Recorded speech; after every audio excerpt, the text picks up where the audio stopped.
welcome back to another C8 Corvette video. If you guys are enjoying the C8 Corvette owner series, be sure to hit that like button, be sure to hit the subscribe button. You guys let me know if you're enjoying it. That'll let me know, and I'll continue to make this video for you guys. I really do enjoy driving and sharing my experience with you guys. So you guys let me know in the comments as well what you guys want to see in future C8 Corvette videos. So for today's video, I'm going to tell you, if you haven't already bought one or you're not on the list for one yet, why you should probably be on the list and buy a C8 Corvette. There's 5 reasons, I think, the main ones for buying a C8 Corvette. The argument makes itself. This is an awesome car.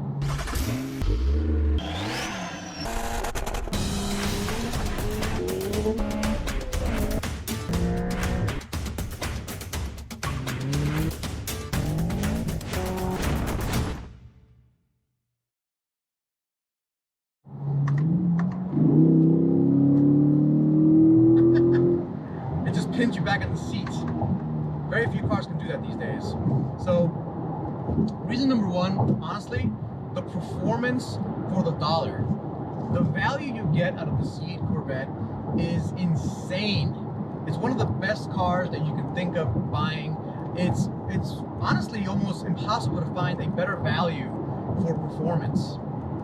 So a base C8 Corvette with the, I think, necessary Z51 package and the mag ride will go for about $65,000, $66,000. That's the MSRP of it. Of course, there's a lot of dealers out there charging 10K over, things like that. Find yourself a dealership like I did. Gray Chevrolet, Bobby Balmoose, thank you very much for helping me out.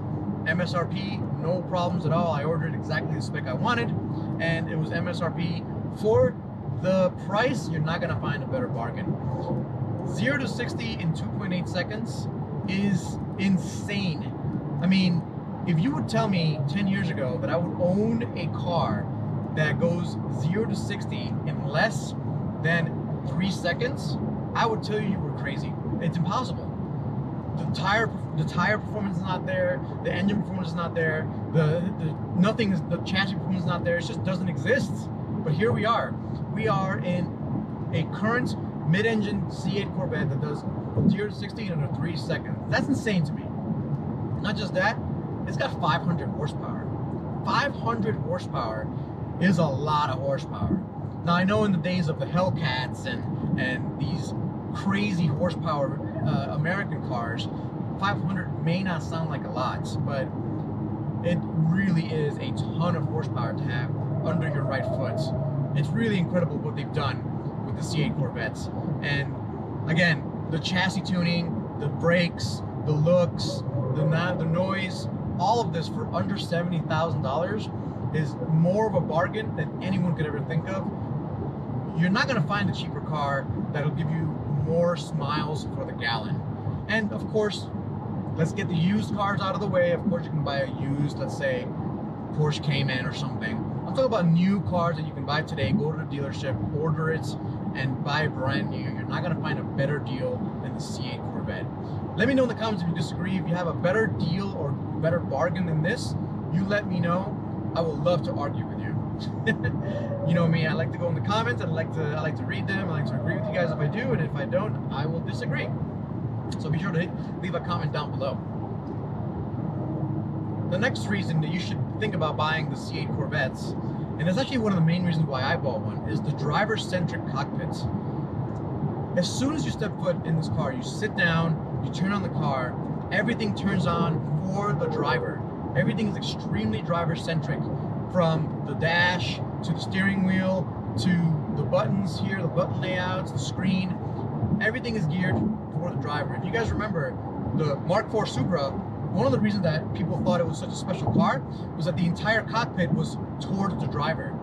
The passenger didn't really matter. It was all for the driver.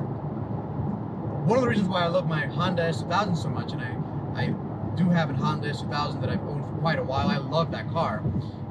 Obviously the engine, but the interior is entirely made for the driver.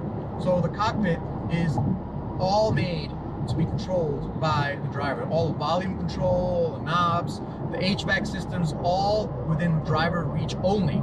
The passenger gets nothing except for one vent.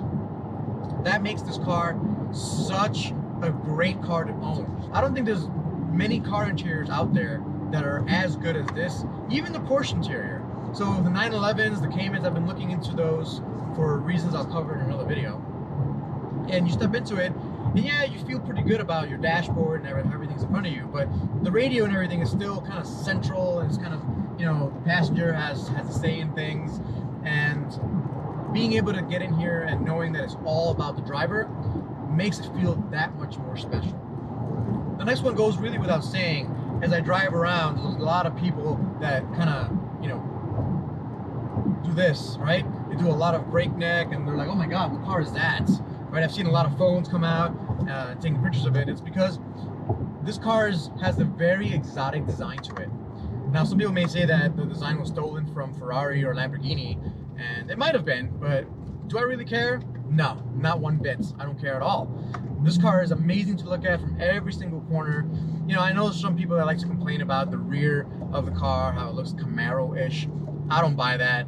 You look at this car in person, the way it squats down, the way it kind of sits, the way it sounds, it's got extremely exotic look to it, and it's one of these things that you really can't tell until you either own one or you see one in person, but it's got a presence to it that's hard to describe. You know, you look at it from far away, you look at it from the front, from the rear, from the side, especially from the side, you know that it's a very mid-engined, it's a very driver-focused car just from the side view. From the front, I mean, it's super aggressive, and it's so low. I mean, you're not gonna find a car that's as low as this for many reasons. I mean, regulations being one of them.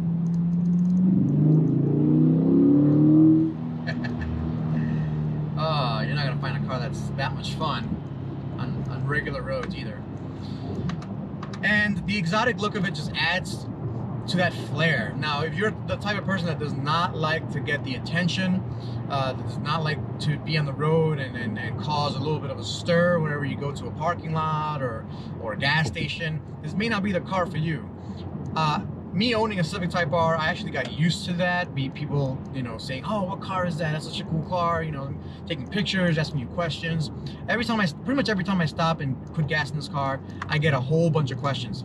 I'm so used to it now, I forget it even happens. But you're not gonna find a car this exotic looking for less than $100,000 new. You're really not. I mean, the Supra looks pretty cool, but compare a Supra to this is a very different experience, and honestly worth every penny. Now, these next two may be a little bit unexpected, but it's something that honestly pushed me over the edge in getting this car.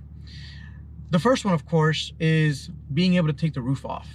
So you may or may not know, I'm a big fan of convertibles. The Honda S2000 is one of the best cars I've ever owned. It is actually my dream car.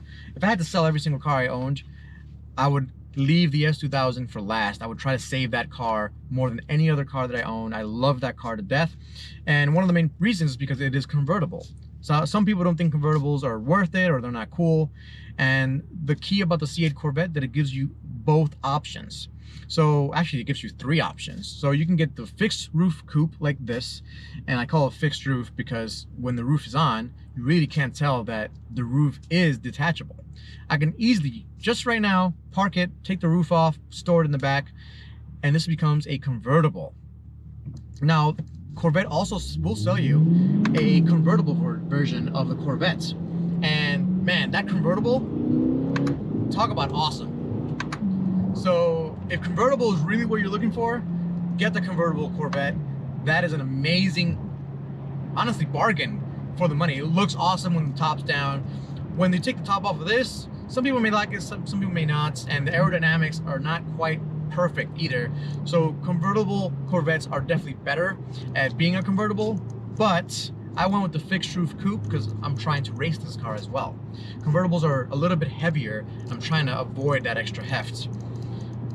The fact that it gives you that option, honestly, is one of the best. This car is such a versatile car, such a versatile sports car. You try doing that with a Porsche 911 that's not a cabriolet. They don't have this option of being able to just rip off the roof whenever you want. It is an awesome feature to have, and honestly, I would not change it one bit. I love it. Every once in a while, I do take the top off. It is an awesome, it changes the experience. It's like a brand new car to me. Then finally, one thing I didn't really care about that much and didn't really expect, but with MagRide, this is one of the most comfortable cars I've actually ever driven. It drives like a damn Cadillac. If you guys don't know, magnetic ride suspension is an option on these 2020s. If you get the Z51 package, you can also add magnetic ride to it. On the 2021s, you can get MagRide separate. I think MagRide should be a standard option across all the Corvettes because it is that good of an option. Love those burbles as well. But having MagRide makes this car feel like a Cadillac. I went to Maine, the state of Maine, for my anniversary trip with my wife. And one of the best parts about that is that being able to go on these side roads and these rarely traveled roads that are very bumpy and kind of not well maintained. And it really didn't feel like you're punishing yourself.